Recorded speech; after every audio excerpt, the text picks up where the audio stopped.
sudah saya sampaikan, sejak awal saya tidak pernah meragukan pimpinan KPK yang sekarang. Dan sudah saya sampaikan berkali-kali bahwa kinerja KPK itu baik. Dan dalam Undang-Undang KPK tidak mengenal kita yang namanya mengembalikan mandat.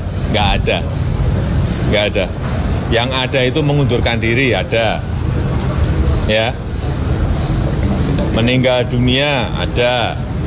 Terkena tindak pidana korupsi, ya. Tapi yang namanya mengembalikan mandat itu nggak ada. Ya. Dan saat ini pemerintah sedang bertarung memperjuangkan substansi yang ada di revisi KPK yang diinisiasi oleh DPR. Seperti yang sudah saya sampaikan beberapa waktu yang lalu.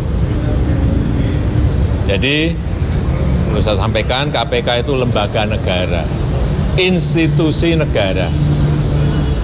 Jadi, bijaklah dalam kita bernegara.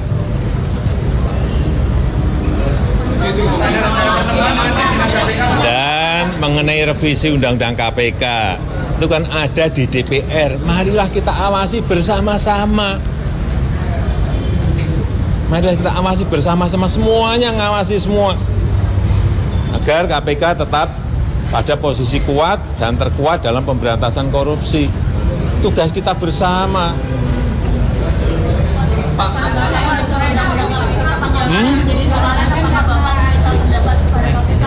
Apanya? KPK? Kalau nanti sudah ada pengajuan ke Menseknek biasanya diatur di situ. Diatur, masa saya juga tanyakan ke Menseknek, ada enggak pengajuan itu? Kalau ada tentunya akan diatur waktunya dengan acara yang ada di Presiden. Ya.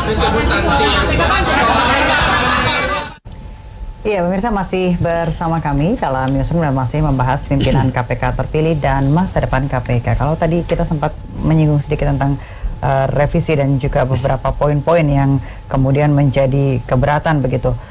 Kalau dilihat dari figur pimpinannya sendiri, apakah dengan yang ada sekarang gitu sudah dirasa cukup ideal begitu Pak? Kalau dilihat dari postur kan kita memilihnya itu pertama punya integritas, yang kedua punya kompetensi. Yeah. Punya kompetensi dalam konteks paham hukum pidana formil material, paham tindak pidana korupsi dan tindak pidana pencucian uang. Yang ketiga leadership, kepemimpinan, karena kita belajar dari tahun ini nih bahwa ketiga-tiga unsur ini harus penting dan dimiliki oleh para pimpinan KPK ke depan. Saya lihat semuanya lengkap di sini. Ada yang Pak Firly yang paham betul, ya tidak hanya hukum pidana formil material, tapi memang teknis penyidikan, ya jelas. Kemudian juga ada dua yang berbasic hakim, artinya juga bisa melihat secara lebih menyeluruh lagi terkait dengan tindak pidana korupsi itu sendiri. Ada yang advokat dan akademisi. Saya pikir ini saling melengkapi dan mudah-mudahan ini darah baru dan memberikan penguatan. Saya coba menjawab yang tadi katanya terburu-buru kan dalam perspektif apa. Kalau kita lihat historicalnya kan dari 2015 sampai saat ini pembahasannya juga sudah kerap kali hadir. KPK-nya diundang atau tidak diundang. Hanya yang kemarin karena Pak Lauli pengen datang ke Balik, tiba-tiba diminta untuk pimpinan ingin menghadap, yang nggak mungkin. Acara Balik itu kan acara kenegaraan, menteri nggak datang lebih repot lagi ketimbang menteri nggak nemuin KPK, karena kan jadwalnya sudah teragendakan. Jadi bukan diartikan kita tidak mengizinkan KPK untuk didengar keterangannya.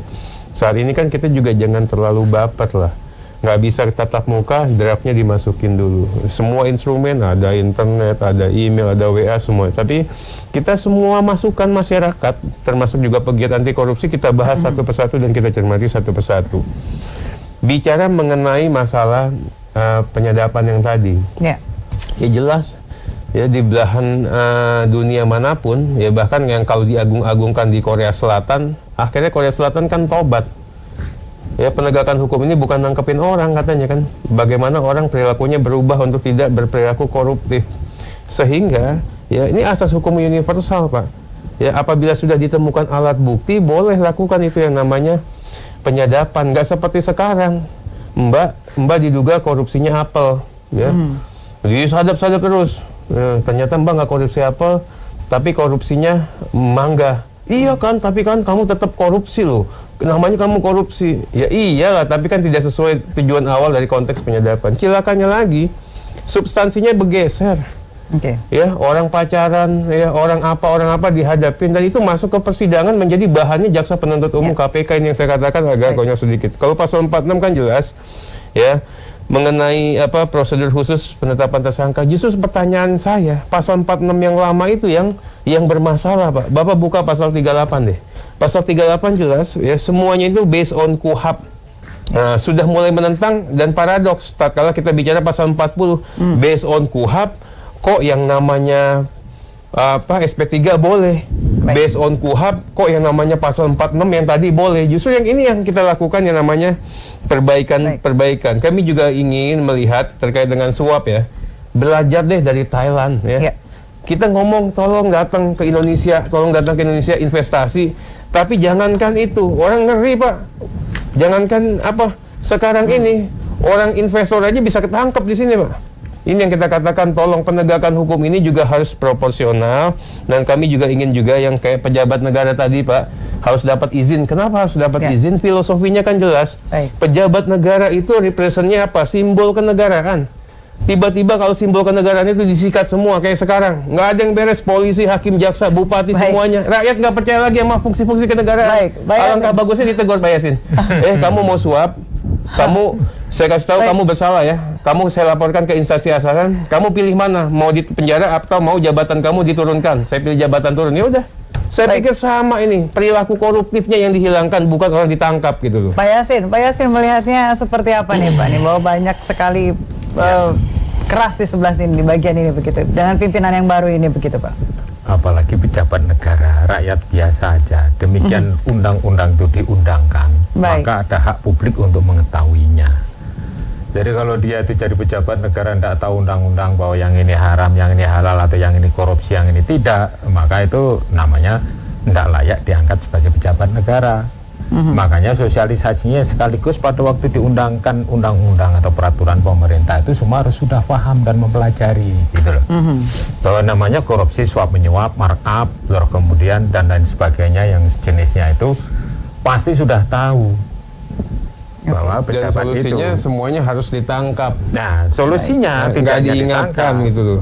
Nah, itu tangkepin semuanya, Pak. Pencegahan juga melakukan suatu apa yang disebut dengan kajian sistem, tugas yang disebut dengan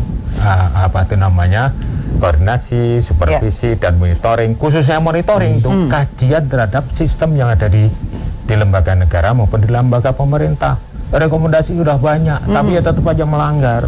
Kalau pimpinan KPK yang sekarang, apakah dirasa sudah ideal dan bisa masuk dalam yang masyarakat, saya kan hanya membaca di media, masyarakat menilai dari unsur yang 5 ini masih ada yang bermasalah berkaitan dengan track recordnya, gitu loh.